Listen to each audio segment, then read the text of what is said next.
So, Los Angeles also wants to know. He wants you to hear you about the female Asian magician. Have you seen her before? Oh She's my pretty wild to God. watch. Did you see that yet? Have you I seen have the not seen it yet. No, I've heard about it though. her name is Sacred Rihanna. She is about my favorite entertainer on the planet Earth right now. I discovered her. Well, I can't say I discovered her. She's been doing this shit for 4 or 5 years, apparently. She's a 25-year-old Asian girl from Indonesia. I didn't even know she was. Everybody knows I love the Asian girls. Excuse me, but I did not know she was Asian because her gimmick, her hair is in her face, and you really like see one eye. Mm. And so I thought she might be Asian, but I was never sure until I found her on Twitter. And the reason being, I was going through YouTube looking at some shit, and then all of a sudden I see the Sacred Rihanna, and I see this evil looking little Asian girl, and I'm going, that's got to be her. That's the one that's here on America's Got Talent.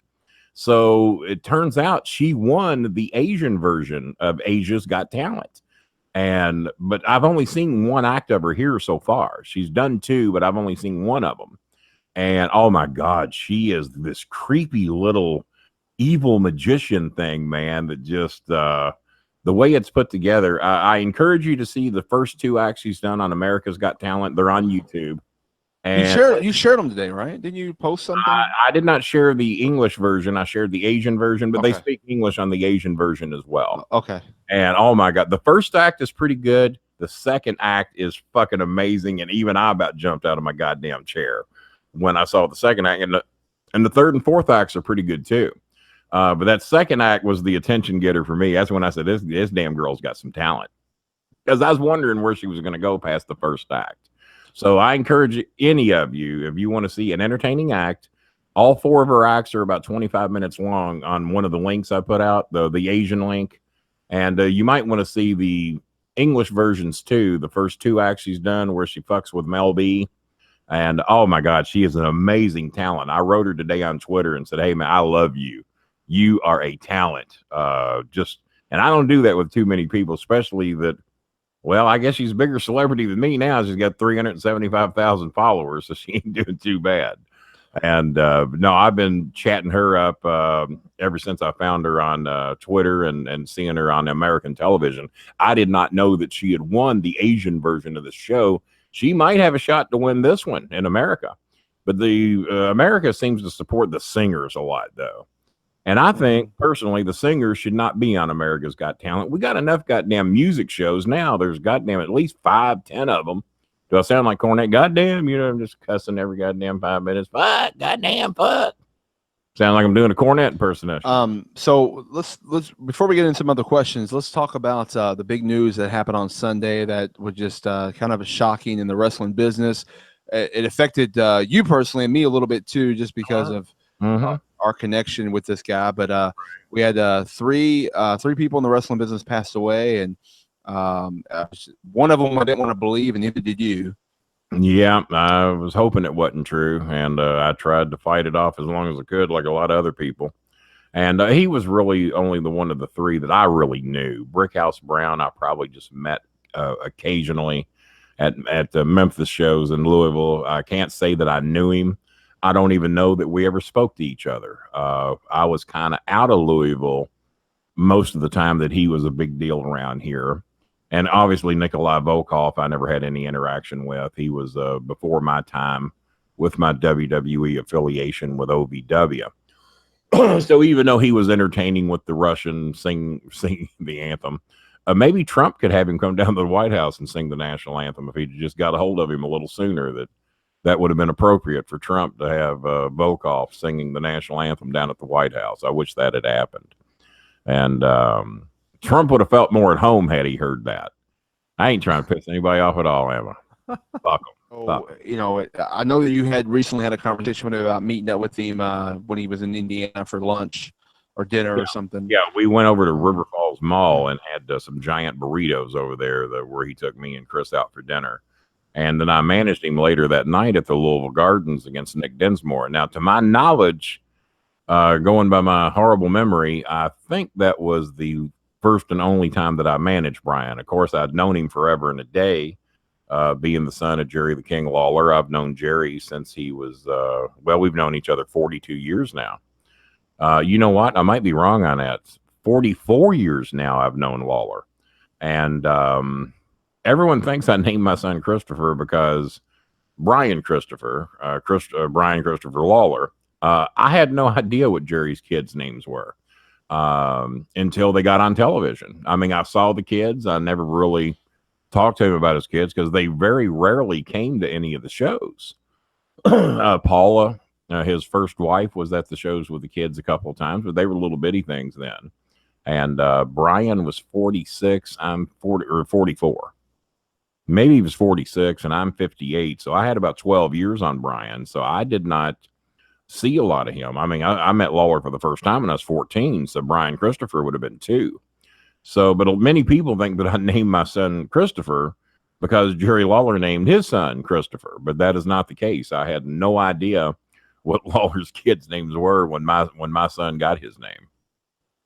And but no, I liked Brian. I know Brian had his picadillos and issues and problems and everything, and but he was always good to me. Always very nice to me. I just chatted with him a few months ago, and we had planned on meeting up in Indiana. He had an appearance or a show he was doing there, and asked me if I'd like to come down and see him. I said, well, sure, yeah. I said, it's been a long time. I'll get somebody to drive me down. I can't drive that far on my own these days. And that was a few months ago, and I think you had had some interaction with him as well, hadn't you? I did, yeah. He was in town last September, and he did an interview for me for my podcast, and good 20 minutes interview. That was after the one that Jerry had done. He did, because Jerry did one thanks to you, because Jerry did one with me for thanks to you. He was like, he'd come down to where he was at that day. That was before he was giving me shit over Trump. Yeah. And then, but he ended up doing an interview with me. It was like a 20-minute interview. I put it on. It's on my YouTube channel. But yeah, it was a great. He gave me his phone number. He's like, hey, next time I'm in. His exact words were, next time I'm in town, when I'm in about, give me a call. We can party together. This is exact words. He didn't say that to me because he knows I don't party. Yeah. He never said that to me. But good guy. I saw him the whole weekend. The whole weekend he was there for that convention. He Spencer's a well-known drug user and alcoholic, and he probably would party very well with most anybody. That is fake news, but I do drink. Fake news. Well, where'd you ever hear that at? Your favorite buddy, my hero. Your hero.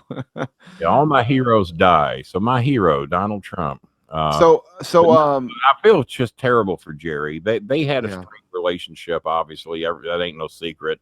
But a lot of people had said that they were doing much better these days, and it seemed like Jerry was getting Brian on some shows, and they were doing some shows together. And believe me, if Jerry has got heat with you, you won't be on a show with him. So from what I was just seeing out of common sense, that Jerry and Brian were doing much better. But poor Brian apparently had got arrested for having, now according to reports, I don't know no one told me this other than what I've read on the internet, but according to the internet, he had been staying at a hotel with somebody, another wrestler, I guess, and they ran up like an $800 bill or something. Did you read the same? Yeah, I read that. Yeah, I saw that. And another friend of mine in the business, he says, Kenny, to my knowledge, Brian was homeless, and that's why that he was staying in these hotels and running up these bills, is because he was homeless. And I just can't fathom, Brian Christopher, who was on top of the world in the WWE with the hottie, the Scotty 2 Hottie, and what was the name of their tag team again? Too Cool. And Too Cool. Yeah. And they were on top of the world, man. Things were going great, and then to go from there to where, and if it's true that he didn't have a home, and I don't know why he'd be running up $800 hotel bills if he did, and to be honest with you, I don't know why Jerry would let that happen to him. But maybe a lot of fathers are different with their kids. Any mess Chris has ever been in, I've always been there to bail him out of it. And the reason being is because I told him, if as long as you don't grow up and use drugs, alcohol, and there's a third thing, drugs, alcohol, and being a woman abuser, me and you will always be fine. And smoke, drink, smoke, and do drugs. That was the 3 things I laid on him. And of course, be good to women. You know, nobody ever proved shit by beating up a woman. And he turned out to be a good kid, and I've always had his back. And his mother's tougher on him than I am. Early in his years, he was having a tough time, and she kicked him out. And I took him in. You know, I'm not going to let my son be homeless. And you know, and that was many years ago. But and he was real young, but he hit a certain age, and his mother cracked down on him. And a lot of people say that I should have too, but I just couldn't do that to him or anybody that is a real dear friend of mine.